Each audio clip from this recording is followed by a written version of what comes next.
Hello बच्चों, आपका एक बार फिर से स्वागत है आपके अपने official YouTube channel Farman Khan biology and chemistry पर।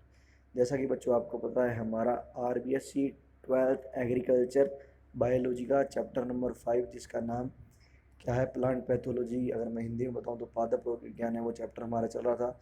इसकी अब तक 4 वीडियो आ गई हैं। अगर आपने वो वीडियो नहीं देखी तो आप चैनल की प्लेलिस्ट में जा सकते हैं। वहाँ पर आपको लेसन नंबर 5 करके प्लेलिस्ट मिलेगी, उसमें चारों वीडियो हैं। आप वहाँ से पिछली चारों वीडियो देख सकते हैं। उसके बाद आप इस टॉपिक पर आए तो आपको चैप्टर बहुत बढ़िया तरीके से समझ में आएगा। इसके अलावा हमारी डेली क्या है, एग्रीकल्चर केमिस्ट्री की भी क्लासें लगती हैं। सुबह 11:30 बजे टाइम है, ठीक है।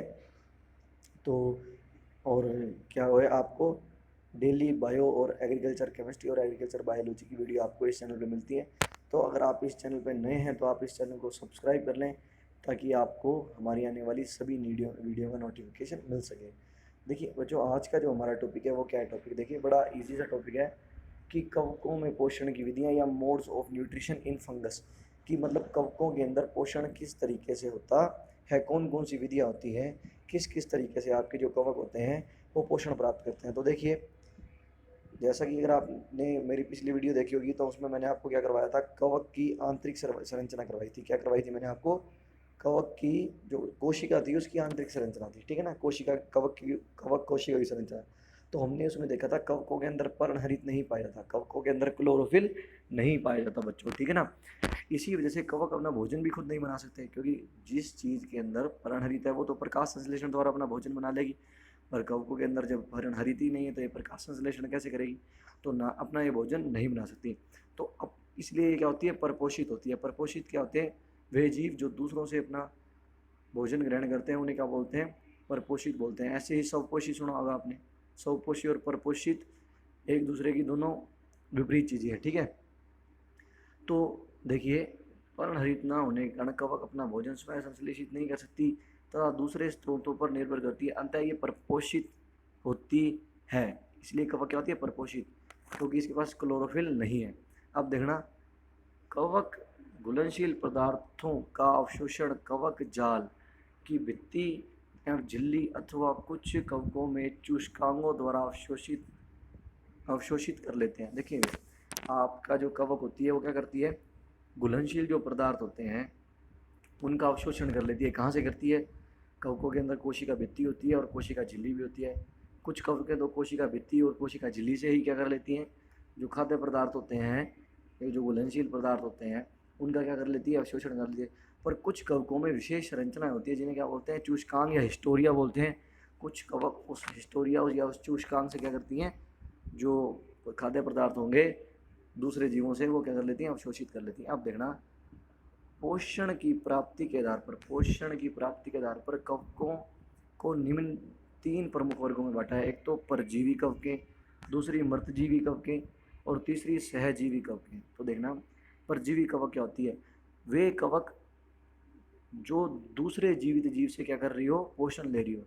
परजीवी का मतलब समझना भैया, आपकी जो परजीवी कवक का मतलब क्या है। परजीवी जो आपकी कवक होगी वो क्या करेगी, देखना, देखे, परजीवी कवक क्या करेगी, आपके दूसरे जीवित जीवों के ऊपर रहेगी और वहीं से पोषण लेती रहती है, ठीक है। मृतजीवी जो आपकी कवक होगी क्या करेगी, वो मृतजीवी कवक आपके मृत जो कार्बनिक पदार्थ होते हैं, मृत कार्बनिक पदार्थ होते हैं, ठीक है, उनसे पोषण लेने का कार्य करती है। और सहजीवी जो क्या होगी, कवक अपने पढ़ेंगे, जैसे कि आपने लाइकेन का नाम सुना होगा या आपने माइकोराइजा सुना होगा। तो इसमें क्या करती है, आपकी कवक जो होती है किसी दूसरे जीव के साथ पादप या जो आपके क्या होते हैं, शैवाल होते हैं, उनके साथ सहजीवन व्यतीत करती है और उनसे पोषण लेती है। अपने पढ़ेंगे इनके तीनों के बारे में एक एक करके डिटेल से। तो हम बात करते हैं, सबसे पहले देखिए, हम देखिए आपको यहाँ दे रखा है कवकों में पोषण। ये देखिए, तो आपको देखिए कवकों में पोषण 3 प्रकार का है। एक तो कवक जब परजीवी हो, एक मृतजीवी हो और एक सहजीवी। परजीवी देखिए, जीवित जीवों से भोजन लेना। जब कवक क्या होगी, परजीवी होगी, तो वो जीवित जीव से भोजन लेंगी, ठीक है। 3 प्रकार की हो सकते हैं भाई, जो आपकी परजीवी है 3 प्रकार की हो सकती है। एक तो अविकल्पी परजीवी और एक विकल्पी मृतजीवी और एक विकल्पी परजीवी। अभी हम तीनों के बारे में डिटेल से देखेंगे, ठीक है ना। दूसरा आपका मृतजीवी। मृतजीवी मैंने बता दिया, मृत पदार्थों से भोजन जो शोषित करेगी वो मृतजीवी कवकें होती हैं। और सहजीवी कवक क्या होती है देखना, ये जो होती हैं दूसरे जीवों के साथ मिलजुल कर जीवन यापन करती हैं, ठीक है, और उनसे पोषण लेती रहती हैं। ये कुछ उनका फ़ायदा भी करेंगी और बदले में उनसे पोषण लेती रहेंगी, जैसे लाइकेन और माइकोराइजा। अभी हम पढ़ते हैं, सबसे पहले हम देखते हैं कि परजीवी कवक कौन कौन सी होती है। देखना परजीवी कवक करते हैं अपने, तो देखिए कि वे कवक जो अपना भोजन जीवित जीवों से प्राप्त करते हैं परजीवी कहलाते हैं। इनको 3 श्रेणियों में बांटा जा सकता है भाई। अविकल्पी परजीवी। अविकल्पी परजीवी क्या होती है देखो, वो परजीवी जो अपना संपूर्ण जीवन काल दूसरे जीवित जीवों पर ही व्यतीत करते हैं। इनको प्रयोगशाला में कृत्रिम माध्यमों पर नहीं उगाया जा सकता, उन्हें अपने अविकल्पी परजीवी होते हैं। देखो मेरी बात सुनो, अविकल्पी परजीवी का मतलब समझेंगे। मान लें ये कोई कवक है, ये क्या है, कोई कवक। अब मैं कह रहा हूँ ये कवक अविकल्पी परजीवी है, मतलब अविकल्प का मतलब क्या होता है, इनके पास चॉइस नहीं होती। इनके पास क्या है, चॉइस नहीं है।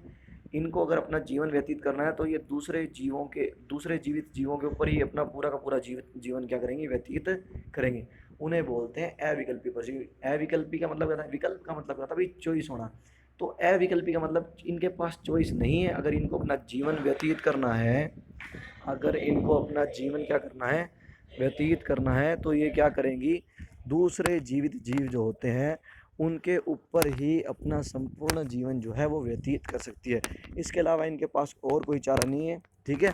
तो इस प्रकार की कवकों को अपने क्या बोलते हैं, अविकल्पी परजीवी बोलते हैं। अब आपकी कुछ अविकल्पी परजीवी कवकों के उदाहरण दे रखे हैं। उम्मीद है आपको अविकल्पी परजीवी समझ में आ जाएगा।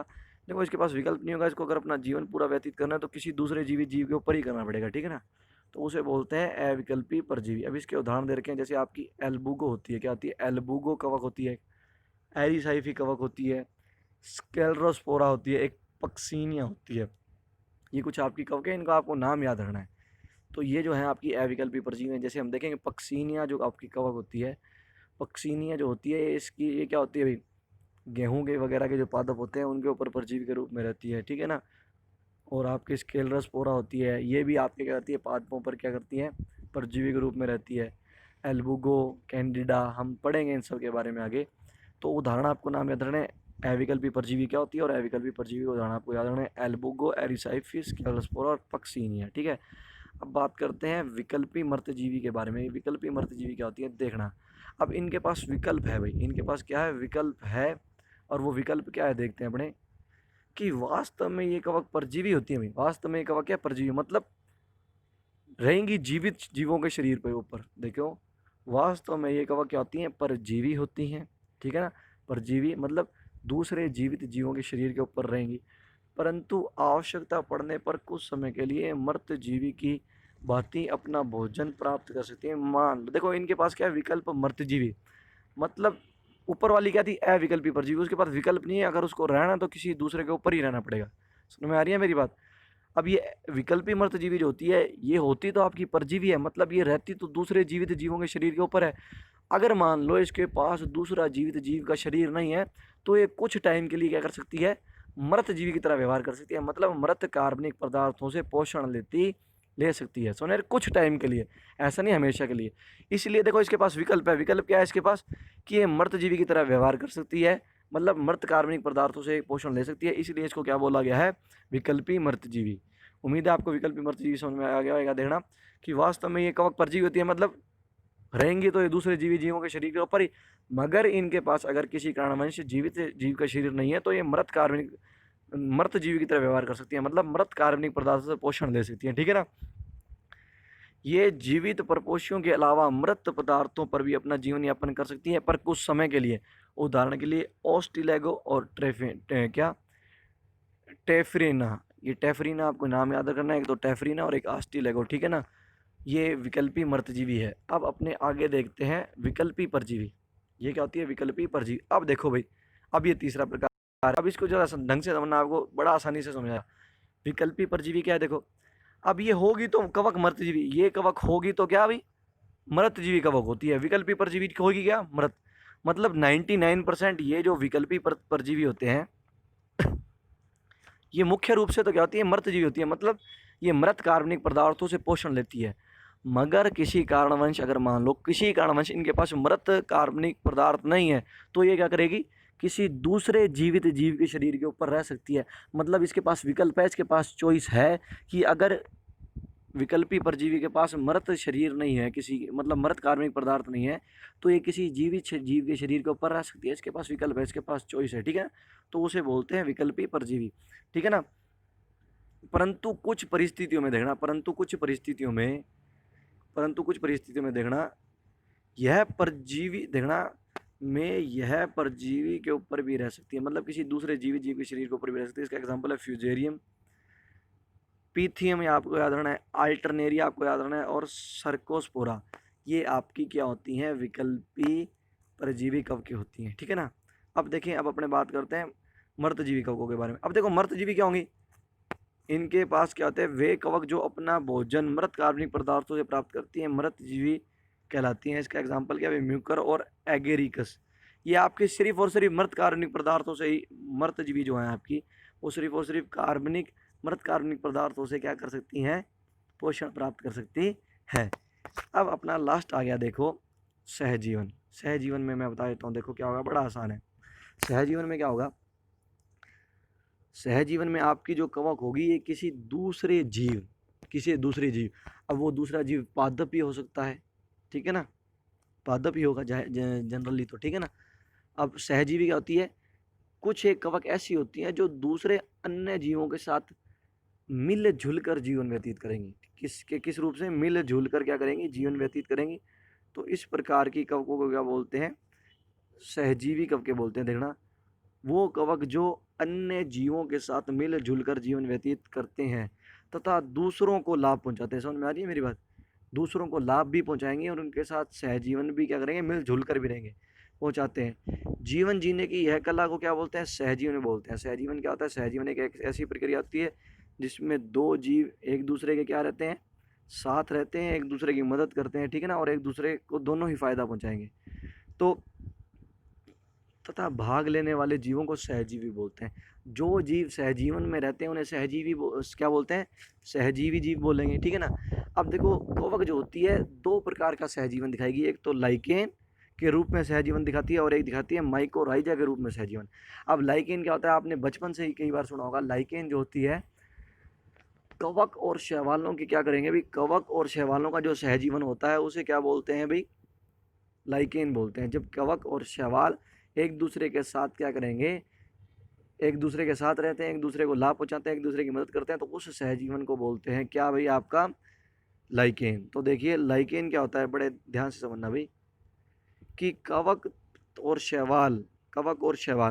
या शैवाल का जो सहजीवन होता है उसे क्या बोलते हैं, लाइकेन बोलते हैं। और याद रखिए शैवाल कौन से होंगे भाई, शैवाल ज़्यादातर होते हैं आपके साइनोबैक्टीरिया, या जिन्हें नील हरित शैवाल या ब्लू ग्रीन एल्गी बोला जाता है।